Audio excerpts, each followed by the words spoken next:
Boneyard Safari fans, this is Coach Warren. We're 30 miles south of Tucson, Arizona at the last remaining Titan II missile facility.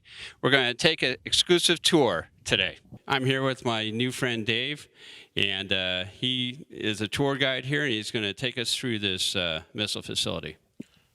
Hi, my name's Dave. I was a crew member here in the 70s. I was a ballistic missile analyst technician, and this is the Titan Missile Museum. All right, we're entering the blast lock area. It's the strongest part of the silo. The doors are 6,000 pounds each. There's 4 of them. Blast door 6 and 7 protect us from the outside. Blast door 8 and 9 protect us from the missile itself.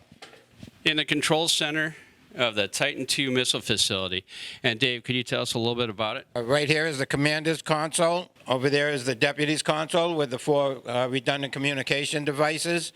The big gray panel there is where the MFT, or Missile Facilities Technician, controls all the power, water, sewerage, everything to keep us alive and to keep the missile happy. And the rest of the equipment is what the Ballistic Missile Analyst Technician takes care of. Ways to test the missile, his launch sequence, his batteries, his circuit breakers, and the Missile Alignment Checkout Group, which we affectionately call the MAGAC. And that tells the missile where it is. While we're here at the command center, Dave and I are going to take you through a simulated sequence of a Titan II missile launch. When the message is received, the commander and deputy write down and verify the characters are the same. We then proceed to the safe to get the cookie to authenticate the message. After authentication between the commander and deputy, we return to our watch stations to begin the process to launch the weapon. Launch enable, batteries activated, APS power, fire engine, liftoff. The crew quarters and dining facility are located above the command center. As we walk up the stairs, notice that both the command center and the crew quarters are suspended by heavy springs to mitigate the vibration. And as stated earlier, blast doors number 8 and 9 to protect the crew from the Titan II missile launch. Ladies and gentlemen, looks like we're up here in the next floor above the command center where the crew quarters are. Looking at these bunks, it looks like they just took them out of an aircraft carrier, about USS Midway vintage. I've slept on stuff like that. Going into a missile silo with the movie Dr. Strangelove, I wouldn't have it any other way. Also, the day after.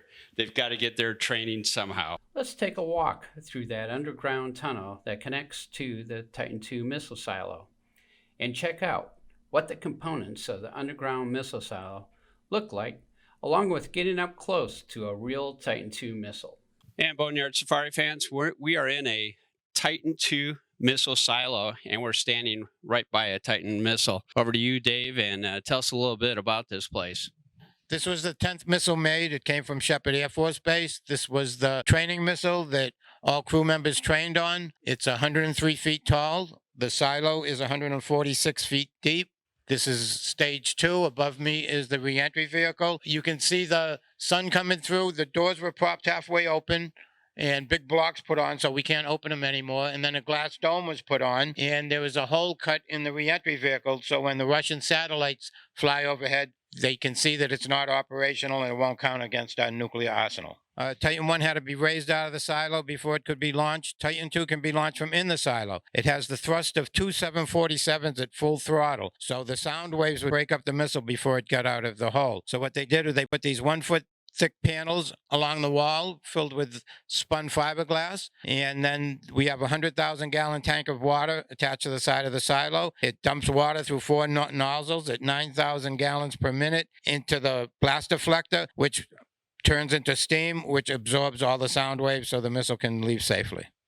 The Titan II missile system not only helped maintain peace between the world powers through nuclear deterrence. Starting in 1961 and concluding in 1966, Project Gemini was NASA's second human spaceflight program. The Gemini spacecraft carried 2 astronauts on 10 launches and flew in low Earth orbit missions during 1965 and 1966, putting the United States in the lead during the Cold War space race against the Soviets. More importantly, proving fundamental space support and exploratory operations so that Apollo program could pursue its prime mission of landing astronauts on the moon safely. Come on down to the Titan Missile Museum, about 25 miles south of Tucson, and explore an actual Titan II missile facility that has made an indelible mark on our history from nuclear deterrence to the beginning of space exploration. For the good of all mankind, an amazing piece of history frozen in time.